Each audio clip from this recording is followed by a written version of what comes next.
Wag! Cinderella.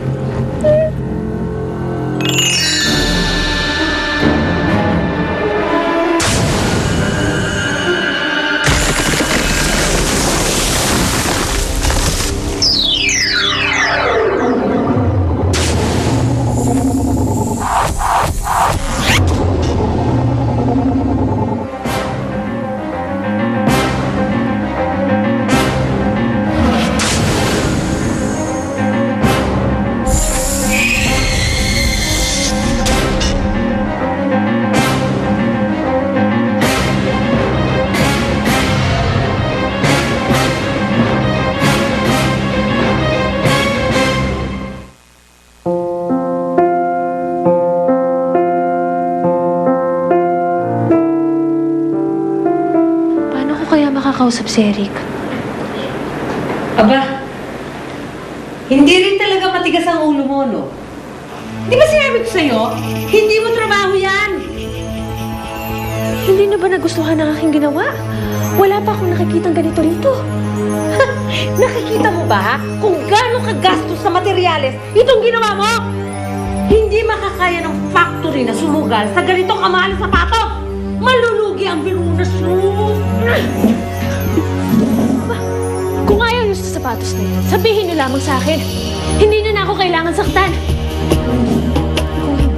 Ano, sasabihin ko kay Sir Andy ang mga pinaggagawa niyo sa akin.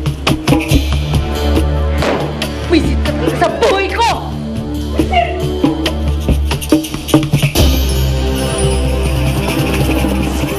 Grasilda!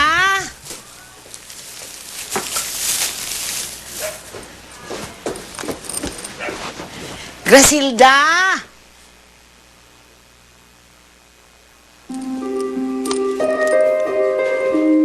Jik-jik!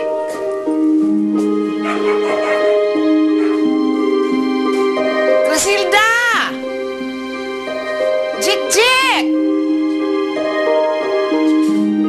Saan ba sila nagpunta? Bakit sila umalis? Ate! Ate! Oh, ayan na, ate, oh! Ay, sabi mo, gustong-gusto mo makausap si Kuya Eric. Kaya nanghiram ako ng cellphone dun sa manggagawa. Oh, alam na yung gamitin, ah. Kabisado mo pa number ni Kuya Eric. Hindi ba tinuruan ako ni Lola Tisay nung tayo nakila Lolo Leon? Ate, baligtad.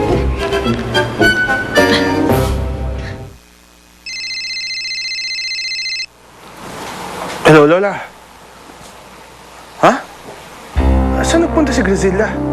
Hindi ko alam eh. Hindi ko sila naabutan dito.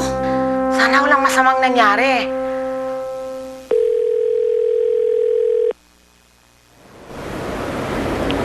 Walang sumasagot, Chik-Chik. Baka busy na ngayon, Ate Grasilda.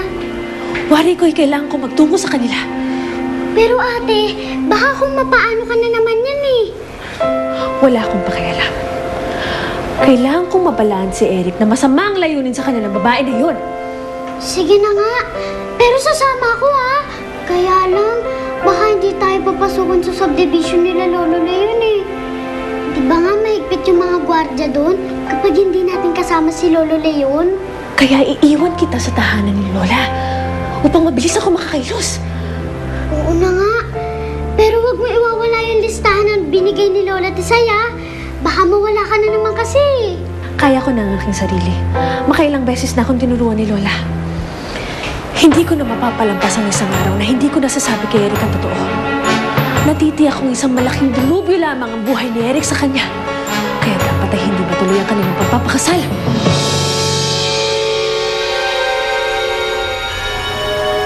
Ikinalulungkot ko sabihin na marami ang napaslang. Halos lahat ng bata ay nawawala na rin. Kailangan ko na talaga makaharap si Fabiola. Kailangan sa isang lugar na walang madadamay. Hinihiling kong bigyan muna natin ng marangal na libing na aking kamag-ari, Inang Rina. Patay na ang hari at ako lang ang bagong tagapamahala. ng kaharian ng Fantasia. Hindi totoo yan! Masama ka! Tutulungan kami ni Fairy Godmother!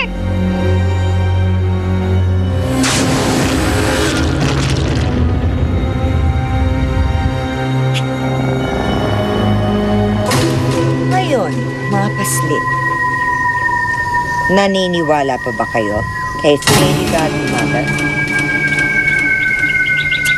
Sa gayon, sino na ngayon? Wala. Fabiola! Ano sinabi niyo? Hindi ko kayo marinig. Fabiola! Gusto ko isigaw ninyo. Fabiola! Ganyan! Sigaw niyo pa! Fabiola! Fairy Godmother, may dinaramdam ba kayo? Hindi, wala ito. Bunga lang to ng pagtutunggali namin ni Fabiola kanina. Kailangan ko na talaga siyang makaharap sa lugar na walang madadami ng mga bata.